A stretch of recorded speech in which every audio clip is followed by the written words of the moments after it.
عزو السلام تانا تقبلوا كل قرنات عالم تركبوا تخطاتلتنا أبالات نستدرابيت قلم قوانقوا زخونكم تعذبتنا انبار لومور كم تلمود نايلو متخور السحابة زينا الحزنا قريبنا لكم لنا كان دارس زينا نايلو متشعتنا حسا خطشن إسران شدشان أب تقرأي أب العلم ريحنا ودبات تفتير استباها مسار مجوينا تحساسا بخوينو أب إيرترا سوربو تخبولت كولوتن ممسا نسرح لنا كبل برقينا حمدو قاليسو أمريكا نيو إيه تهبوا أسوار كم مسار حساقتك التقمالو تساوعيت قريبو ኤርትራ ንጸጥታ ቀይሕ ባሕሪ ዞባዊ ማዕቀፍ ክግበር ጸዊዓ ኤርትራ ንቀይሕ ባሕርን ወሽመጥ ዓደንን ዝምልከት ልኡላውነት ዓቕሚ ምክልኻል ዶብን ሃገራት እቲ ባሕሪ ኣብ ማእከል ዝገበረ ዞባዊ ማዕቀፍ ጸጥታ ክቐውም ጸዊዓ ሚኒስትር ዜና የማነ ገብረ መስቀል ሃገራት እቲ ዞባ ባዕለን ዓቕሚ ምክልኻል ሓይሊ ባሕርን ካህንፃ ሓበራዊ ስጋታት ድማ ብሓባር ክፈትሓ ከም ዝግባእ ገሊጹ ወፃኢ ሓይልታት ክሳተፉ ድማ ብሓበራዊ ስምምዕ ጥራይ ክኸውን ከም ዘለዎ ያዘኻኺሩ ኤርትራ ዘቕረበቶ 12 ነጥብታት ዝሓዘ ሓሳብ ኣብ መንጎ ሃገራት ዶብ ቀይሕ ባሕሪ ሓበራዊ ምትሕብባር ንምሕያልን ንሓበራዊ ስጋታት ብሓባር ንምምካትን ዝዓለመ እዩ እቲ ሓሳብ ድማ ቀይሕ ባሕሪ ናይ ዓለም ለኻዊ ጂኦፖለቲካዊ ውድድር መድረኽ ከይከውን ዝጽውዕ እዩ እዚ መርገጺ ኣብዚ እዋን እዚ እቲ ኣብ ቀርኒ ኣፍሪካ ዝዓቢ ዘሎ ውድድር ንመውፅኢ ባሕሪ ኢትዮጵያን ዞባዊ ጸጥታን ዝተለዓለ ወጥሪ ድሒሩ ዝመፀ እዩ ኢትዮጵያ ኣፍ ደገ ባሕሪ ንምርካብ ንሃገራዊ ረብሓ ኣገዳሲ ምዃኑ ክትገልጽ ከላ ኤርትራ ግን እዚ ድሌት ንልኡላውነት ግዝኣታዊ ሓድነታን ሓደጋ ክፈጥር ዝኽእል ስጋኣት ከም ዝኾነ እያ ትገልጽ ብኻልእ ወገን ኣገዳስነት ቀይሕ ባሕሪ ንዓለም ለኻዊ ንግድን መጓዓዝያን እናዓበየ ብምምፅኡ ኣብቲ ዞባ ዝርከባ ዓበይቲ ሓይልታት እውን ጸጥታዊ ረብሓታትን ንምሕላው ክሳተፋ ይረኣያ ኣለዋ ኤርትራ ግን እዚ ምትእትታው ብሓበራዊ ስምዕ ብመሰረት ሕግን ልዕላውነት ክኸውን እያ ትጽውዕ بحاتيرو إيرترا قيح بحري كأند حلفنا نايتن هجرات الزوبا خون هجرات الدوب قيح بحر ما بعلن عقم تسطن كدللا وصا حالتا دما بسم معترا كساتو فيها تصوع زلا ኣብ ኤርትራ ሱርበት ተኽ ፖለቲካዊ ለውጥን ምምጻእ ንሰርሓልና ክብል ብርጌድና ሓመዱ ገሊጹ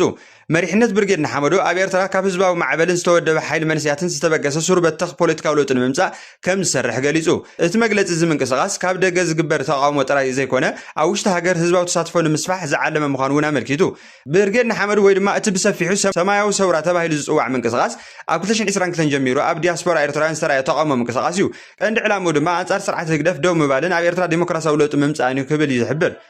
እቲ ሓድሽ መግለጺ ግን ነዚ ዕላማ ናብ ዝበለጸ ውሽጣዊ ህዝባዊ ምንቅስቓስ ንምቕያር ዝዓለመ መልእኽቲ ይህብ ብፍላይ መንእሰያት ኣብ ለውጢ ዘለዎም ግደ ኣገዳሲ ምዃኑ ብምጥቃስ ብዝተወደበ መንእሰያዊ ሓይሊ ንምንቅስቓስ ህዝቢ ክሕይል ከም ዝደሊ ኣመልኪቱ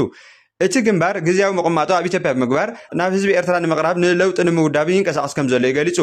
እዚ መርገጺ ብፖለቲካዊ መዳይ ኣገዳሲ እዩ ምክንያቱ ተቃውሞ ብዋናነት ኣብ ደገ ካብ ዝካየድ ሰላማዊ ሰልፍታትን ዲያስፖራዊ ንጥፈታትን ናብ ውሽጣዊ ፖለቲካዊ ምንቅስቓስ ክሰጋገር ከም ዝደሊ ዘመልክት ስለ ዝኾነ ብርጌድና ሓመዱ ኣብ ዲያስፖራ ዝካየድ ንጥፈታት ተቃውሞታት ንስርዓት ህግደፍ ዝቃወሙ ድምፅታትን ብምውዳብ ከም ዝፍለጥ ምንጭታት የመልክቱ ኣብ ቅድሚ ቤት ምክሪ እንግሊዝ ዘቐረበ ጽሑፍ መርትዖ እውን ንሰማያዊ ሰውራ ከም ምንቅስቓስ ዲሞክራሲያዊ ለውጢ ይገልጾ ኣብቲ መግለጺ ብፍላይ ጉዳይ ባሕሪ ቦታ ተዋሂብዎ ኣሎ ብርጌድና ሓመዱ ህዝቢ ኤርትራን ካብ ባሕሩን ወደባትን ተጠቃሚ ክኸውን ከም ዘለዎን ምስ ጎረባብቲ ድማ ብመሰረት ዓለም ለኻዊ ሕጊ ሓበራዊ ረብሓ ንምርጋጽ ክሰርሕ ከም ዝደሊ ይገሊጹ እዚ ጉዳይ ኣብ ቀጠና ቀይሕ ባሕሪ ኣዝዩ ስትራቴጂካዊ እዩ ወደባት ኤርትራ ቀይሕ ባሕሪ ኢትዮጵያ ምስ ጎረባብቲ ሃገራት ዝህሉ ንግዳዊ ጸጥታዊ ርክባትን ንዘመናት ዝተኣሰሩ ጉዳያትን ክፈትሕ ይኽእል እዩ ድማ ተባሂሉ ኤርትራ ኣብ ቀይሕ ባሕሪ ዘለዋ ስትራቴጂካዊ ቦታ እቲ ዝመጽእ ፖለቲካዊ ለውጢ ንውሽጣዊ ጉዳያት ጥራይ ከይከውን ይገብሮ ኢትዮጵያ ሱዳን ጅቡቲ ስዑድ ዓረብን ካልኦት ሓይልታትን ኣብ ጉዳይ ቀይሕ ባሕሪ ዘለዎን ረብሓታት ዓቢ ተራ ኣለዎ ብሓፈሻ መግለጺ ብርጌድና ሓመዱ ንኤርትራዊ ተቃውሞ ካብ ደገ ናብ ውሽጢ ሃገር ንምስጋር መንስያት ከም ቀንዲ ሓይሊ ለውጢ ንምጥቃምን ኣብ መወዳእታ ድማ ሰላማውን ዲሞክራሲያውን ኤርትራ ንምህናፅ ዝዓለመ ፖለቲካዊ መልእኽቲ መሓላሊፉ ኣሎ እቲ ዝቕፅል ወሳኒ ምዕራፍ ግን እዚ ዕላማታት ናብ ተግባራዊ ህዝባዊ ፖለቲካዊ ሓይሊ ክቕየር ይከኣል ድዩ ዝብል ኮይኑ ይቕፅል ኣሎ ኤርትራ ብሕቡእ ሰራዊታ ናብ ትግራይ ተእቱ ከም ዘላ ተገሊጹ ኣብ ኤርትራ ዘሎ ስርዓት ሰራዊቱ ናብ ክልል ትግራይ የዋፍር ከም ዘሎ ሓደ ኢትዮጵያዊ ዲፕሎማት ብ6 ነሓሰ ኣብ ዝዘርግሖ ጽሑፍ ከሲሱ ኤርትራ ናብ ትግራይ ሰራዊታ ብሕቡእ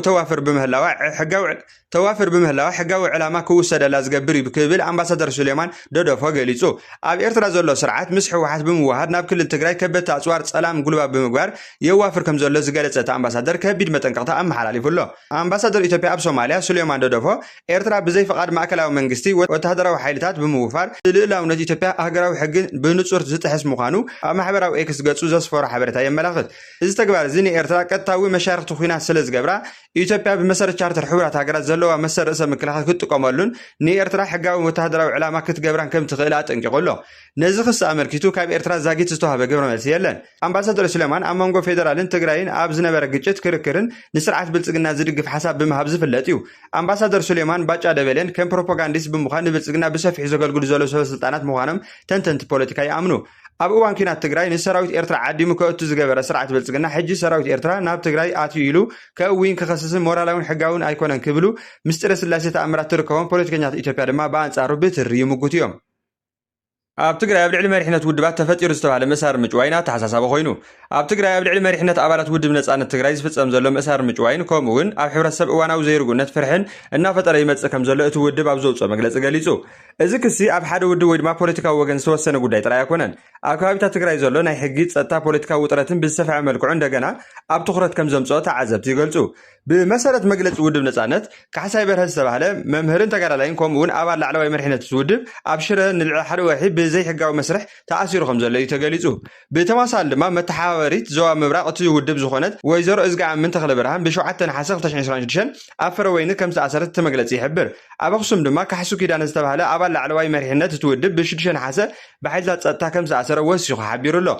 እቲ ውድብ ብተወሳኺ ካሕሱ ኪዳነ ኣብ ዝሓለፈ እዋን ብዕጡቃት ከቢድ ኣካላዊ መጉዳእቲ ከም ዝበፅሐ እውን ይገልጽ። ውድብ ነጻነት ትግራይ እቲ ኩነታት ካብ ውልቀ ሰባት ምእሳር ንላዕሊ ከም ዝኾነ ይከራኸር። ህወሓት ንሕጋዊ መዋቕራት ብምጥቃም ንፖለቲካዊ ተቃውምቱ ንህዝቢ ትግራይን ኣብ ምሽባር ምእሳር ጭውያን ካልእ ግፍዕታትን ተጸሚዱ ከም ዘሎ እቲ ውድብ ክሲ ኣቕሪቡሎ። እቲ ውድብ ንመንእሰያት ትግራይ ምሻጥን ምግፋፍን እውን ይቕጽሎ ከም ዘሎ ብምጥቃስ እዚ ኩነታት ኣብ ሓደጋ ዘላ ትግራይ ተወሳኺ ምብታን ከም ዘስዕባ ጠንቂቑ።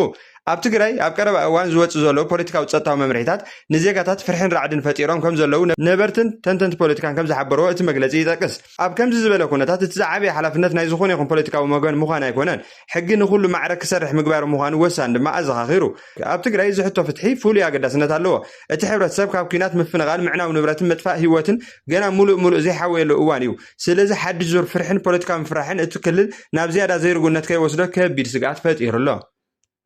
ኣሜሪካ ንዩኤ ትህቦ ኣጽዋር ከም መሳርሒ ጸቕጢ ክትጥቀመሉ ጻውዒት ቀሪቡ። ኣባላት ሰኔት ኣሜሪካ ሕቡራት ኢማራት ዓረብ ንሓይልታት ዳዕመ ሰሪዕ RCF ትህቦ ዝበሃል ወታደራዊ ደገፍ ንምግታእ ዋሽንግተን ናብ ኣቡዳቢ ትልእኮ ኣጽዋር ከም መሳርሒ ጸቕጢ ክትጥቀመሉ ጻውዒት ቀሪቡ። እቲ S935 ዝተባሃለ ረቂቕ ሕጊ ፕሬዝደንት ኣሜሪካ ንዩኤ ንRCF ዝህቦ ደገፍ ደው ምባሉ ዘረጋግጽ መርትዖ ክሳብ ዘቕርብ ንዩኤ ዝግበር ሽያጥን ምልኣኽን ኣጽዋር ክግታእ ጻውዒት ቀሪቡ። ሴኔተር ክሪስ ቫነን ሆለን 20 መሳርሕቱን ኣሜሪካ ኣብ ኢዳ ዘሎ ተጽዕኖ ተጠቒማ ተወሳኺ ጃምላዊ ቅትለት ንምክልኻል ስጉምቲ ክትወስድ ጠሪቦም። ንሳቶም ቃላት ጥራይ እኹል ከም ዘይኮነ ብምጥቃስ ኣሜሪካ ንዩኤ ኣብ ኢዳ ብዘሎ ወታደራዊ ኢኮኖሚያዊ ተጽዕኖ ክትጥቀመሉ ከም ዘለዋ ኣዘኻኺሮም። እዚ ጻውዒት ዝመፀ RCF ኣብ ኤል ፋሸር ኣብ 3 መዓልታት ጥራይ ልዕሊ 6,000 ሰባት ቀቲሉ ተባሂሉ ድሕሪ ዝወፀ ጸብጻብ እዩ። ኣብ ኤል ዑባይድ እውን እቲ ግጭት ንህይወት ኣስታት 500,000 ሰባት ሓደጋ ከም ዘውደቐ ይግለጽ ኣሎ። ኩናት ሱዳን ኣብ መንጎ ሰራዊት ሱዳንን RCFን ዝነበረ ውሽጣዊ ቃልሲ ሓሊፉ ዘባዊ ሓይልታት ዝሳተፋሉ መድረኽ እናኾነ ይመጽእ ኣሎ። ዩኤ ንRCF ናይ ኣጽዋርን ገንዘባዊ ደገፍን ትህባ ተባሂላ ትኽሰስ ኣላ። ኣቡዳቢ ግን ነዚ ክሲ ብተደጋጋሚ ክትነጽጎ እያ ጸኒሓ። ብኣንጻሩ ግብፅን ኢራንን ንሰራዊት ሱዳን ደገፍ ይህባ ከም ዘለዋ ድማ ትገልጽ። በዚ መሰረት ግጭት ሱዳን ኣብ መንጎ ክልተ ውግኣት ዝግበር ኩናት ጥራይ ዘይኮነ ረብሓ ሓይላት ሃገራት ዘባዊ ተዋሳእትን ዝገጥማሉ ናይ ውክልና ኩናት ናይ ምዃን ሓደጋ እናዓበየ ይርከብ ኣሎ። ንሎሚ ዝበልናዮም ምንጭ ጽጹሕ ሓበሬታና ዝኾኑ ዜናታት እዚኦም እዮም ነይሮም። ኣብ ቀጻሊ ብተመሳሳሊ ሓበሬታ ክሳብ ንራኸብ ሼር፣ ላይክ፣ ሳብስክራይብ ምግባር ኣይትረስዑ። ዘለኩም ርእቶ እውን ኣብ ኮሜንት ሴክሽን ኣቕምጡልና። ወደ ሓንኩም